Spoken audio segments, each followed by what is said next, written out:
அப்ப நீங்க ஒரு நிமிஷம் நீங்களே பேசுறீங்க. அவங்க சொல்றது கேளுங்க.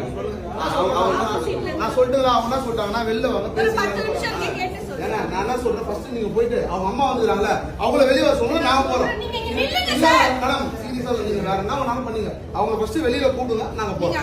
நாங்க நிக்கிறோம். அவங்க வர சொல்லுங்க.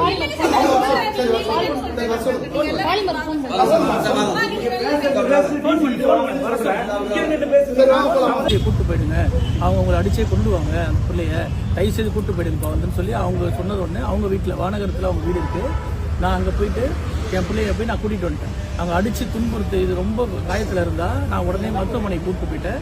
அவங்க மேலே வந்து சட்டப்பூர்வ ஆக்ஷன் எடுக்கணும்னு சொல்லி நுளம்பூர் ஸ்டேஷனில் சொல்லிட்டு 7ஆம் தேதி நான் ஒரு புகார் அடிக்கிறேன்.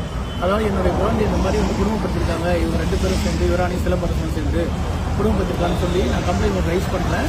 அவங்க அந்த கம்ப்ளைண்ட் எடுத்துகிட்டு அவங்கள விசாரணை கூப்பிட்றாங்க. அவங்க வரல. அதுக்கப்புறம் என் பொண்ணு வந்து திருப்பி எங்கள் அக்கா கூட தான் இருந்தாங்க. அவங்க வீட்டில் இருந்து விட்டுருந்தேன்.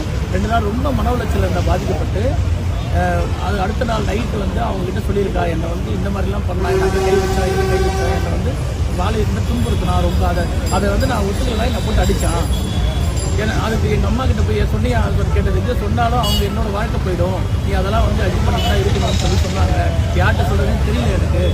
என்ன ரொம்ப கஷ்டமாக நான் சூசைட் கூட ட்ரை பண்ணிட்டேன். ஏமா அப்படிலாம் பண்ணான்னு கேட்டு எனக்கு வேறு வழி தெரியலப்பா, எனக்கு வந்து வேறு யாருமே இல்லை, உங்கள் நம்பரை என்கிட்ட இல்லை. அதுக்கப்புறம் தான் நான் இப்படியோ உங்கள் நம்பரை எடுத்து ஒரு 40 மினிட் ஃபோன் பண்ணி உங்ககிட்ட வந்துட்டேன். சரிம்மா இனிமேல் கவலைப்படாதமான்னு சொல்லி இதுக்கு ஒரு நான் இந்த கேஸ் கொடுக்கலாம், அதாவது பெண் கொடுமை கேஸ் கொடுக்கலான்னு சொல்லிட்டு மாங்காடுக்கு அனைத்து வகை போலீஸுக்கு போய் ஒரு கம்ப்ளைண்ட் கொடுக்குறேன். முந்தா நாள் போயிட்டு அவர் கம்ப்ளைண்ட் கொடுக்குறேன். ஏன்னா காலையில் இருந்து குழந்தைய என்னை விசாரிச்சுட்டு சாயந்தரமாக இது எங்கள் லிமிட்டில் வராது, நீங்கள் வந்து வானகர் மதுரவாயில் போங்க, W33 போங்க, அங்கே தான் உங்களுக்கு உங்களுடைய லிமிட் வரும்னு சொல்லி நாங்கள் அனுப்புகிறாங்க. நான் இன்னைக்கு மதியம் 2 மணிக்கு மதுரவாயில் W33 வந்து இங்கே வந்து நான் காவலாளர் ரெஜினா அவங்ககிட்ட ஒரு கம்ப்ளைண்ட்டை கொடுக்குறேன். அவங்க 3 மணி நேரமாக என் குழந்தைய பக்கார வச்சு மிரட்டி எந்த விசாரணையும் செய்யாமல் அவங்க கூட சேர்ந்து ஒரு முகமாக அவங்க கூட சேர்ந்து எல்லாமே அவங்களுக்கு அதாவது அவங்களுக்கு சாதகமாக எல்லாமே பண்ணி இப்போ வரைக்கும் என் குழந்தைய கண்ணில் கட்டாமல் என்னை மிரட்டிட்டு இருக்காங்க உள்ள விடாமல். இதுக்கு வந்து முதல்வர் ஐயா காதில் போகணும், அவருக்கு சட்ட ரீதியாக எனக்கு நடவடிக்கை எடுக்கணும். போலீஸார் தயவு செய்து சொல்கிறேன், எனக்கு நீதி வேணும், காப்பாற்றுட்டு இல்லை இங்கே நான் வந்து தற்கொலை பண்ணி சுற்றுவேன். என் பொண்ணுக்கு உயிருக்கு எதுக்கோ ஆபத்தாச்சுன்னா சாவுவேன்.